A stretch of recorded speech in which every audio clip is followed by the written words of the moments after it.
Chapter 7. The Face in the Window. The eastern capital wore its wealth badly, like a necklace clasped too tight. Banners did sums with the wind over streets paved to make shoes quiet. Courtyards pretended to be gardens, and gardens pretended to be forests. The market bells argued time with the palace bells and lost with grace. The city sprawled in the luxurious spaciousness of the plains. Riffe went out for thread and the sort of news that sits inside ordinary talk. She liked errands that made a day feel honest. Her lance, cut down for street use, tapped against cobble in the rhythm of a person who had never decided to be prey. She saw him in a shop window first. Not a man. His reflection. An older face hovered in the glass between the stacked spools and the silks. A man's jaw with her own stubborn line. A mouth he had taught to be careful. Eyes that had learned command and forgotten apology. The reflection moved, and the real shape detached from an entourage like a hawk stepping off a handler's wrist. Guards parted the street with velvet voices and hands that did not need to lift. The man took 3 steps into sunlight and saw Riffe as if someone had lifted a veil from his own past. His shock was indecent and wholly human. It lasted the span of 2 heartbeats, and then his face remembered where it belonged. "Do not bruise her," he said, and his voice was the sort that had been obeyed for so long that it had grown tired of the work. Riffe had never been much of a respecter of voices. Her lance's butt struck the first wrist that reached. She pivoted in so that the second man, reaching to seize, found only a shoulder slammed into his sternum and a neat foot for his shin. She drove her head backward under a third man's chin without ceremony. Silk-robed passers-by gasped and forgot shame in the pleasure of spectacle. The guards were good. They were also many and thoroughly forbidden a full answer.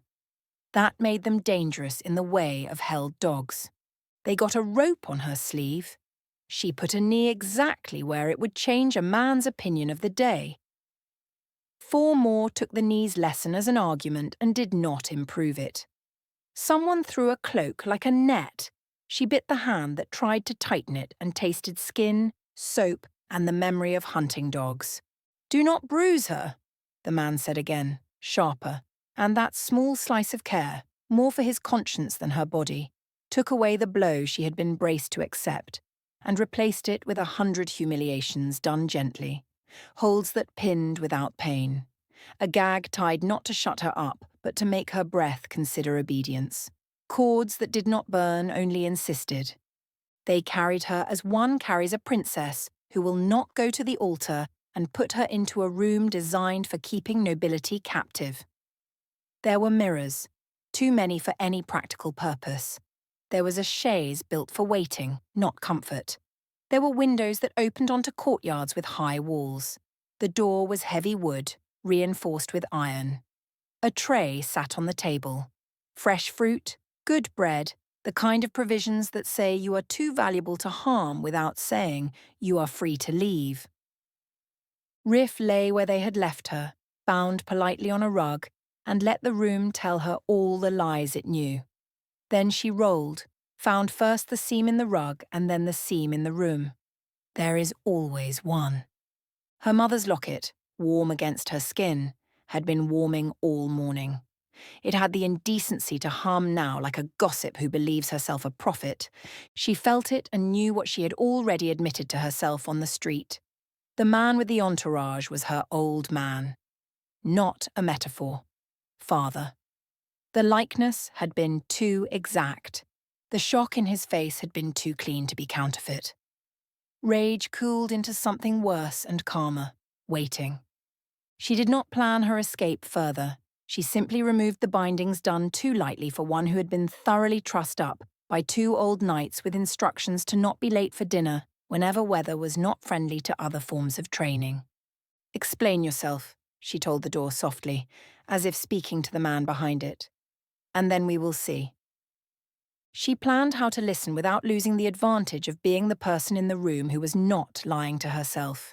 She sat, back straight, temper banked in that disciplined way Alaris had taught her, war still, not caught still and waited, anxious for once in the honest way of daughters who have learned to live without fathers and suddenly must live with one. Chapter 8. The Summons. Marius was paying the innkeeper when the air changed its manners. Indoors do not open that way unless someone who owns the sky has decided to walk through wood without needing to ask for it to move first. Eliza did not so much enter as arrive. She was not large. She did not need to be. The inn learned a taller ceiling in a breath and then remembered that it ought not to. Mugs rattled once and thought better of it. "Marius," she said, with no room at all for argument. "Home, now." He stood because trained men stand when a dragon uses their name like that. "Auntie Elisa," he managed. Her gaze took him in a handful of heartbeats and found, to her credit, pride rather than reproach. Then it cut to Raina and the man at her shoulder in the coat that made his remembered bones sit correctly and the ribbon running from the silver collar around his throat that made many opinions sit incorrectly in many heads. Elisa closed her eyes for the sort of brief prayer dragons do, more to the organ of patience than to any god. A southern air on eastern soil without escorts and treaties and the sort of ceremony that tires saints and fills priests with wicked joy, she said dryly. "Do you wish me to spend the rest of my life managing diplomats? There is tension simmering that smells like old oil. One spark. One?" Raina's chin came up the way knives do when you lay them on a table. "We have work," she said. "I have work." The ribbon at Severin's throat drew a green line between her hand and silver at his throat. Eliza's eyes softened in the way of a woman who has finally forgiven her own youth by recognizing it in her child. "I see," she said, and there was a sigh in it that held both surrender and warning. "I will not drag you from your task, young one, but the prince returns with me to High Pass, today." Marius's relief betrayed him. It ran through him like warm water through cold hands, and he despised himself for the comfort. The thought of an Eastern princess stepping out from behind a curtain at an inconvenient moment lifted and set down like a bird that had decided against nesting on his shoulder. He took a breath that tasted of guilt and honesty and nodded. "Raina," he said quietly when Elisa turned to wipe diplomacy off the innkeeper's brow with a promise and a coin. "Riffe."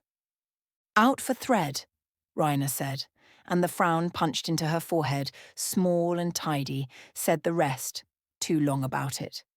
"I will collect her and return her to you intact when she is ready to come."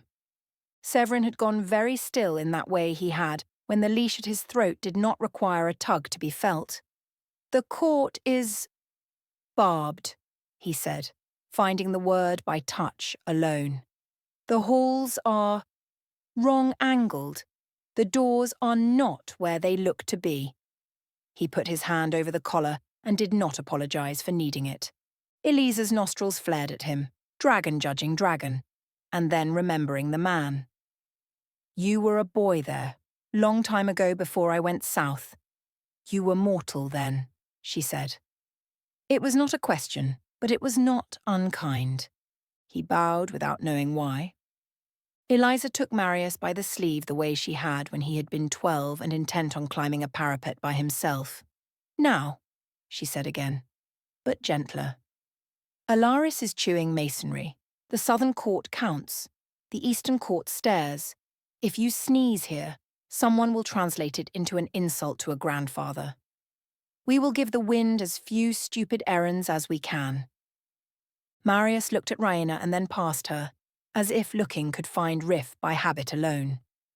"Watch her," he asked, voice a thread pulled carefully through the cloth of being a prince and not a boy. "Please." "I will," Raina said. "Promise, not boast." He went with Elisa because some obedience is not surrender, but strategy. The inn shrank back to its correct size as the door closed. Outside, bells tested a warning and then converted it into a laugh out of embarrassment. Raina strapped on her coat with the punch patch at the shoulder where claws had once written a line. Severin settled the silver at his throat, and the ribbon lay civilly against his pulse.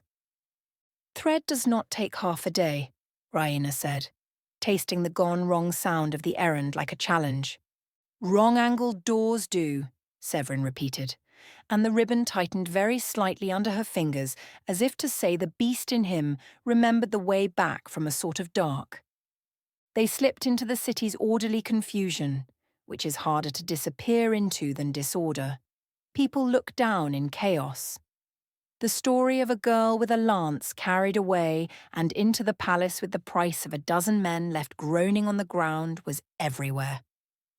Severin's eyes did the work of a hound's nose, catching old patterns in the lay of stone. This corridor lies, this archway invites, this guardhouse hears, this gate forgets. He led without swagger, the way men lead when they are doing penance for years they cannot remember. He led Raina with the odd confidence of someone who knows but cannot remember how.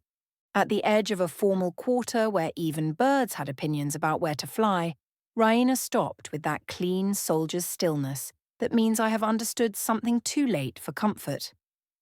On a balcony 2 turns ahead, silk moved like water coiling around a stone. Next to a small gate in the wall, somebody had leaned an old cut-down lance.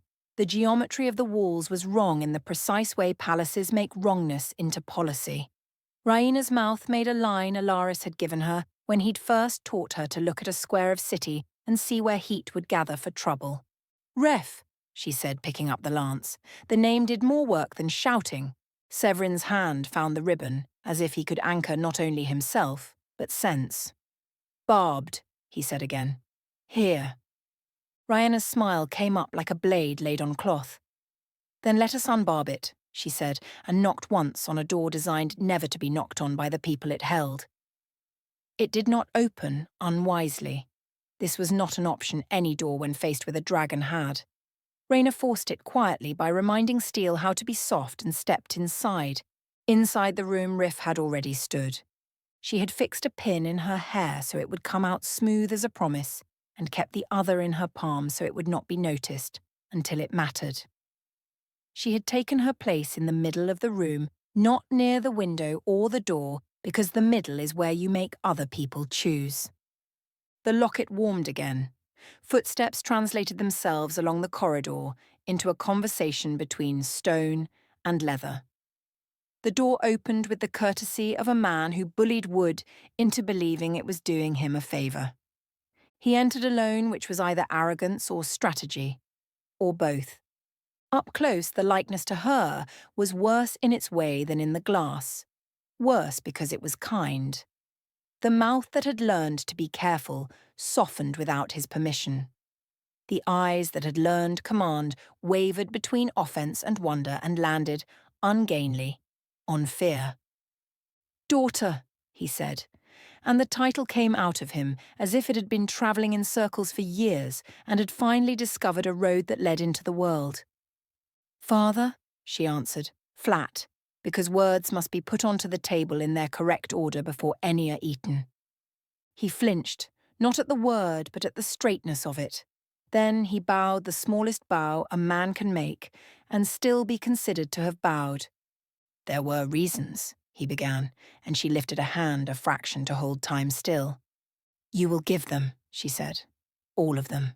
But first you will tell me whether I am a prisoner or a guest." His mouth did the smallest, saddest thing. "A daughter," he said, and the room believed him less than she did. "At present," Riffe said crisply, "you have me as a captured knight. My courtesy depends on your answer." He closed his eyes, and in the small darkness there he assembled a better man.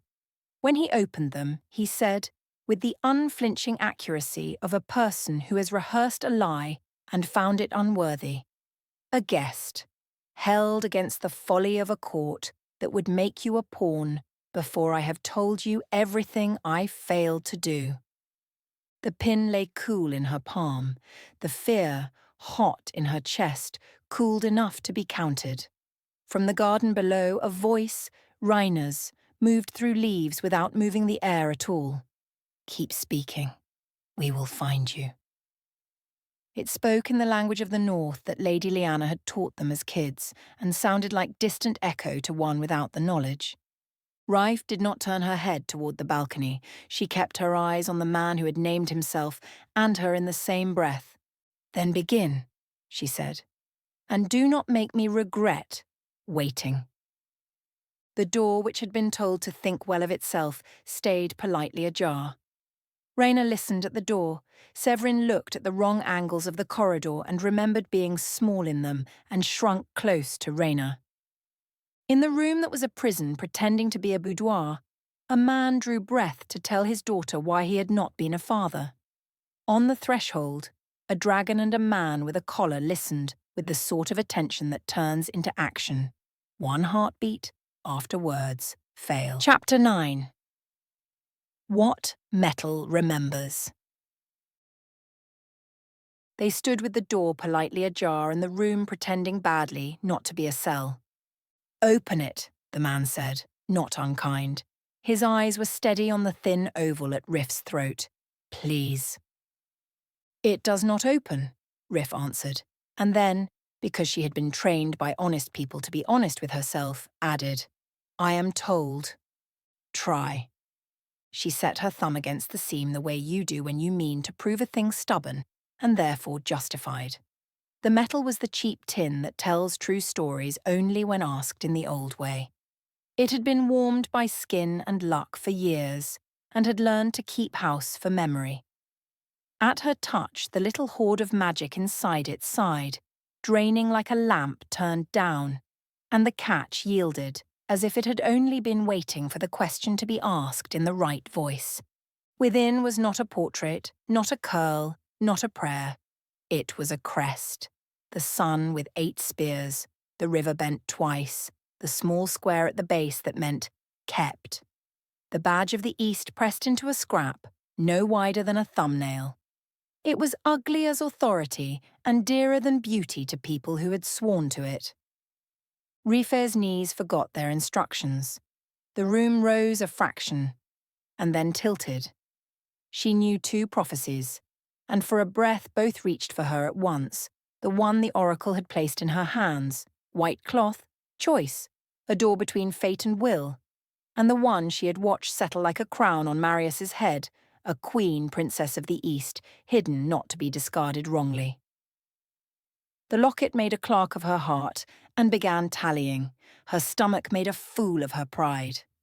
Rayna moved through the doorway before anyone thought to forbid it. Severin's hand had already steadied Riffe's elbow with the neat, obedient strength of a man who has learned to lay down claws quickly. Between them, they let her sit without making a ceremony of it. The man kept his eyes glued to the carpet. His mouth had softened and then remembered itself again.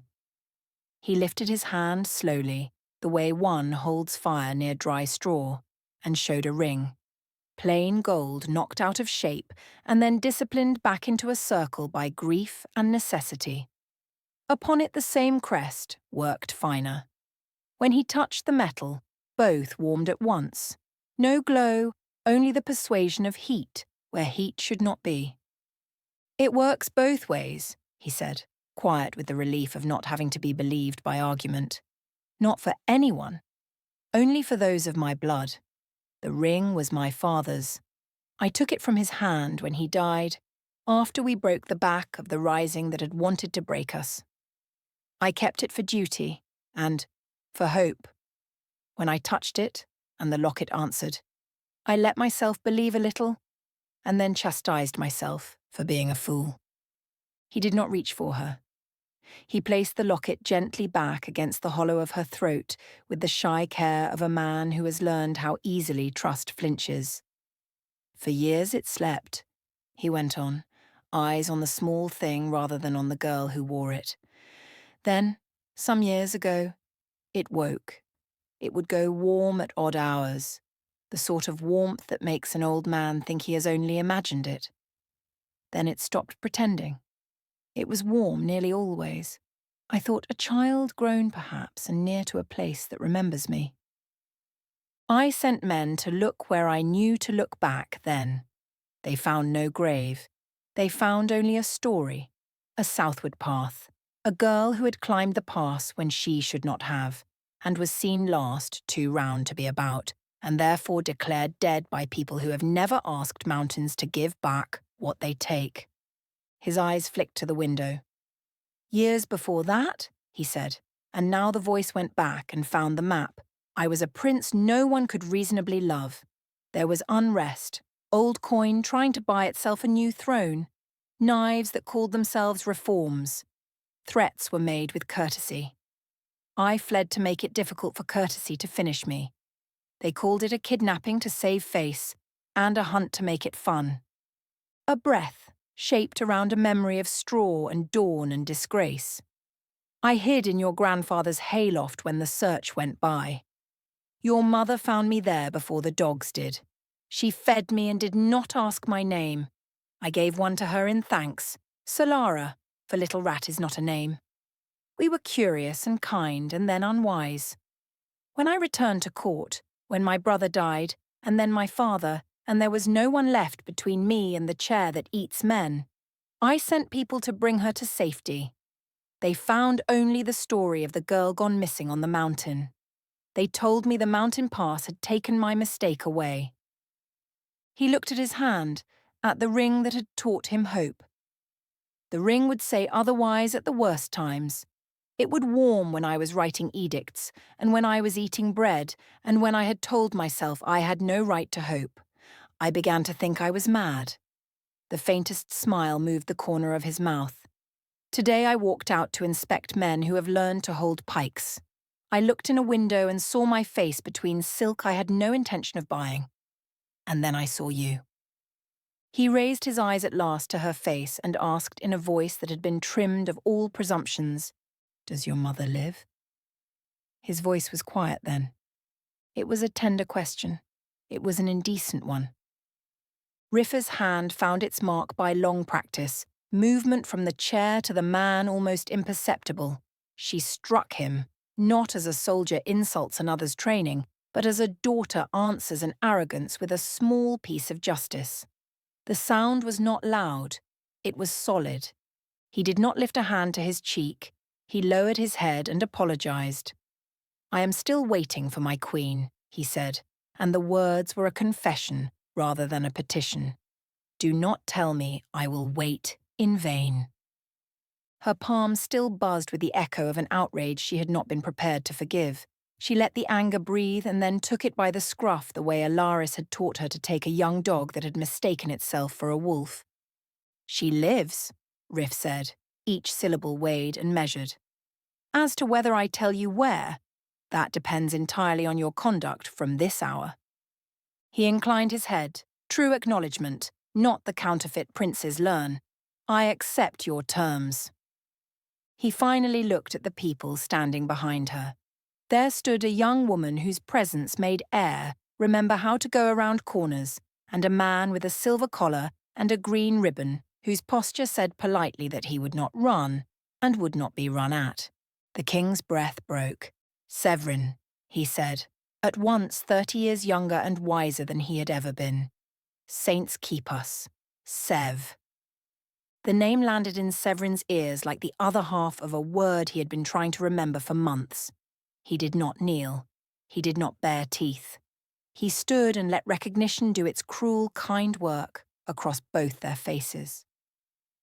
Somewhere behind his eyes, a corridor straightened itself out after years of wrong angles. Raina's hand tightened very slightly on the ribbon, not to restrain but to remind. "I am here," she murmured, and it was not a warning so much as a promise kept in front of witnesses. The king looked from the ribbon to the man to his daughter and discovered that the poorest room in his palace had, for the first time in years, become a place where truth might not have to be escorted by guards. He put his hand over the ring once more, felt the metal answer from the locket without being asked, and found in himself the thin, ridiculous hope of a man allowed to do better on his second try. "Sit, if you will," he said to all three and to the room. "I will finish the part where I failed you. Then we will begin the part where I must not fail again." Chapter 10. A gown and a duty. They sat where bodies chose truth over courtesy. Riffe took the straight-backed chair because the middle of a room is a weapon if you use it correctly, and so is a chair, if gripped properly. Rana stood a pace behind her shoulder with her hands easy and her heat quieter than the lamps. Severin folded to the floor with a grateful simplicity that would have embarrassed him in the life he now remembered, his shoulder against Ryana's knee, his head tilted to where her hand might fall, if it had a mind to. Whatever he had unlocked in himself, this, safety chosen, comfort allowed, was not something he meant to give back. The king watched that with a thoughtfulness that had nothing to do with scandal, and then put it away for later. He faced his daughter. "Tensions are high between South and East," he said, without delay. "Old wine left in a cask too long. There is a covenant, older than either of us, older than your grandmother's best gossip, that demands its due. It was laid in a foolish century when men believed blood magic makes friends behave. In 2 years' time, as spring turns to summer, a princess of the East must be wed to the prince heir of the South." His mouth made the shape of a man who had rehearsed saying a word and disliked it in every rehearsed tone.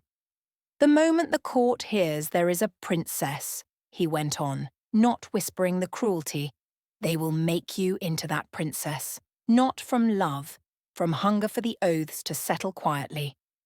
And there are those who would rather see the old curses come home than endure what they will call indignity. They would try your life on the pretext of saving the realm of the expense of a royal wedding." He lifted his hands, empty, palms open in a rare invitation to judgment. "I swore I would not set you on a table for hungry men to carve, but you took down half my," a brief huff of reluctant pride, "entourage. You are not a delicate thing to be decided for. So I will leave the choice where it belongs. With you."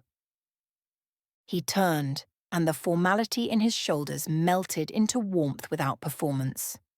"Severin," he said, and the boy in him came to the surface for a blink. "Where have you been?" Severin answered in the voice he had not expected to find again, clear, shaped by years that thought they were lost. "I do not know what became of my parents," he said, not apologizing for the whole. "I was taken in by a noble of the court.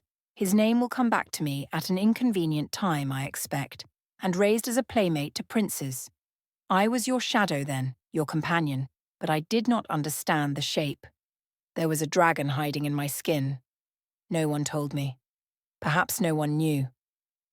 The collar at his throat shifted. He did not put a hand to it. The ribbon lay where Rayna had set it, and did its small work anyway. When it came like drowning, he said. "I lost myself. The beast ran to the forest to hunt, because the forest is where things go when they are ashamed and hungry.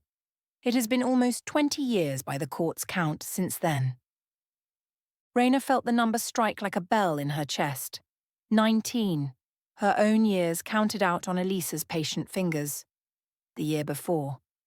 Mate bonds only form for dragons who are finished, who have found their colour and their truth. But dragons age according to other arithmetic. She had read from the dusty books in the nest that you can wake something in the other half of yourself by being born alone. She put a palm on Severin's hair for a breath, as if smoothing a restless horse, and then took it away because mercy for herself is not the point. She did not say what had come to sit in her mouth. Some thoughts deserve silence long enough to learn their manners. There would be time. Being born was not a sin. "How can I help?" the king asked, stripped of the habit of command. The question looked good on him. He had the grace to aim it at Severin and Rayna both. Severin's answer was simple and accurate. "They know," he said. "Help them help." Rayna did not blink at being named. "We'll need a place that does not panic when men learn to be both things they are," she said. "High walls that do not make wrong angles. A door that opens outward." Privacy enough that we do not teach the court how to be foolish by example. Her smile tilted razor-thin. And coin, which you have, and patience, which you will acquire. The king inclined his head as one craftsman to another. Done, he said. The old falcon mews in the east garden have been empty since my uncle forgot how to be pleased by hawks. They are high honest, and the doors open outward. The steward will not ask questions. And if he does, he will learn not to. He turned back to Riffe. I need your choice, he said. By tonight.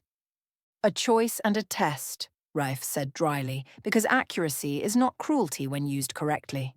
A choice, he agreed. Not a trap. A dress will be delivered here. He held up a hand before her mouth could arm itself. Not a chain. The court knows one language for daughters. I am too old to teach it another in a day. Wear it and be presented, and I will stand beside you and see whether the old magic will be satisfied with courtesy instead of love. Or leave the locket behind and go. If you stay, they stay. If you go, they can still stay, if they wish. I will find a place for them that is not an insult and not a cage. Reiner made a small, approving noise at the last sentence. Severin, whose ear had rediscovered the grammar of nuance, dipped his head as if the promise had brushed some corner of him that had needed brushing for years. You have until moonrise, the king said. Courts are impatient. I will come for you then.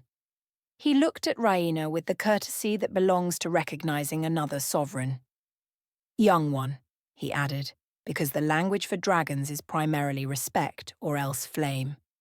My people will not lay a hand on you or on him.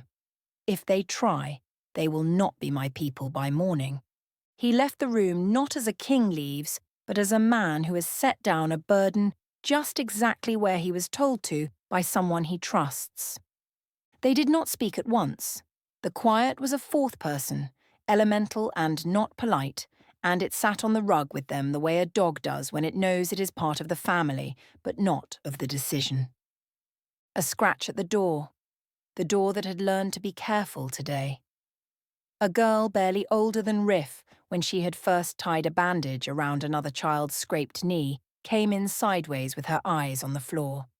She set a long, narrow bundle down at Riffe's feet, wrapped in white linen and tied with a cord the colour of unspilled milk.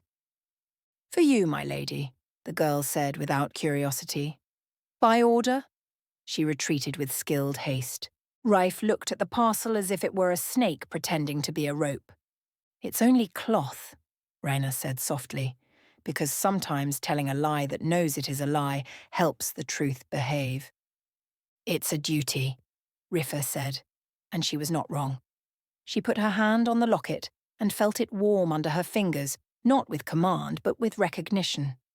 She slid her lance that Raina had brought with her across her knees, an old habit that made both weapon and woman remember whose body this was. Severin, who had learned today that he could sit, and be still and not be less, lifted his face to her hand like a man who has not forgotten how to ask for comfort, and Raina obliged him without reprimand. Her thumb drew an absent circle at his temple that told two beasts at once to lie down and breathe. You don't have to, Raina said, which is the only useful kindness in the world. I know, Riffe said, which is the only useful answer. Her mouth quirked, and I might. Severin's voice, careful as a man crossing ice, found a place between them. If you stay, he said, I will not run. If I go, Riffe answered, not looking away from the white parcel, I will not hide.